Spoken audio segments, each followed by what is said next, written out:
Stranded po ngayon ang mahigit 40,000 OFW sa Maynila dahil pa rin sa deployment ban sa Middle East bunsod ng gera.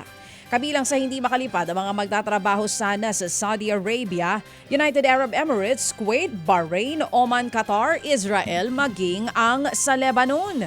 Meron ding mga OFW na nagbakasyon lang dapat sa Pilipinas pero hindi na makaalis dahil wala ring flights pabalik sa Middle East. Sa ngayon may ilang napilitang umuwi na muna sa kanilang mga probinsya habang may ibang tumutuloy na muna sa ilang accommodation centers. Ayon po sa ilang eksperto, posibleng bumaba ang deployment sa Middle East sa mga susunod na buwan dahil sasailalim sa rehabilitasyon ng maraming oil refineries na nasira ng dahil sa gera.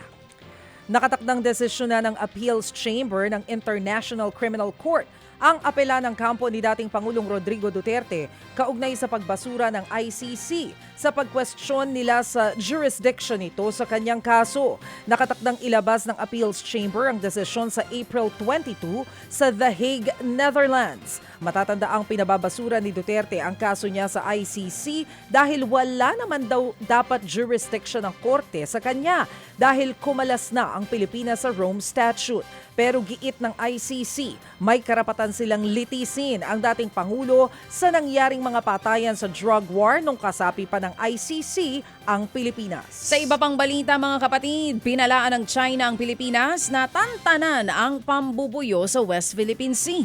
Sinabi po ito ng Chinese Embassy kasunod ng pagkondena ng National Maritime Council sa agresibo at patuloy daw na panghaharas ng mga barko ng China sa rehiyon. Buwelta ng Chinese Embassy, hindi totoo ang mga akusasyon ng Pilipinas at gusto lamang daw nitong sirain ang imahe ng China sa international community. Sa international law, ang mga aktibidad nila sa West Philippine Sea kahit hindi nila ito teritoryo. Nagbigay ng babala ang Beijing na gagawa ito ng mas matapang na hakbang kung hindi titigil ang Pilipinas. Samantala, inilipat na sa kustodiya ng Bureau of Customs ang 8 mamahaling sasakyan ni dating Congressman Zaldico.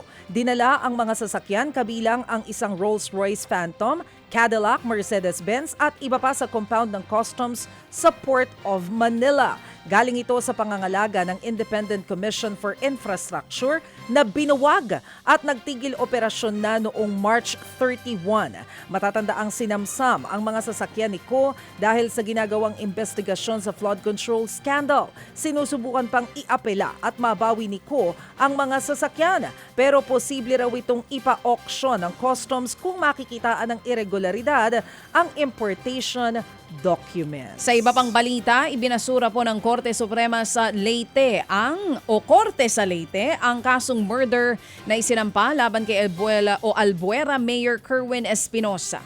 Kaugnay po yan sa pagpatay daw sa isang lalaki sa palengke ng Baybay City noong September 2024. Pero base sa desisyon ng korte, walang sapat na ebidensya na makapagtuturo na sa Espinosa nga 2 kasabwat ang nasa likod ng nasabing pamamaslang. Gayunpaman, pinaaresto naman ng korte ang isa pang suspect na si Ronald Bulak na posibleng nasa likod daw ng krimen at dapat litisin ng korte.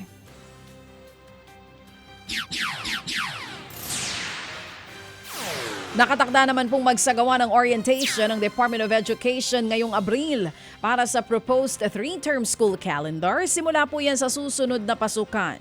Ayon sa DepEd, layunin ng orientation na maipaliwanag sa stakeholders ang magiging sistema tulad po ng pagbuo ng lesson plan, pagbibigay ng grado at flexible learning sa ilalim ng bagong school calendar. Sakop din ng orientation ng pagtalakay sa bagong guidelines sa mga work immersion sa ilalim po yan ng senior high school program. Target maipatupad ng DepEd ang 3-term school calendar sa 2026 at 2027 school year. Mga kapatid, para sa iba pang mga balita at impormasyon, sundan niyo po kami sa X, Instagram, Facebook at syempre sa TikTok, True Network PH. Mag-subscribe din po kayo sa aming YouTube channel, True Network. May website din po tayo, truenetwork.ph. At pwede nyo rin po kaming mapanood sa Channel 19 ng aming True FM TV. Lagi pa rin makinig sa radyo dito po sa 105.9 True FM dahil dito, laging true sa'yo, kapatid. Ito tayo sa totoo, tunay at tapat.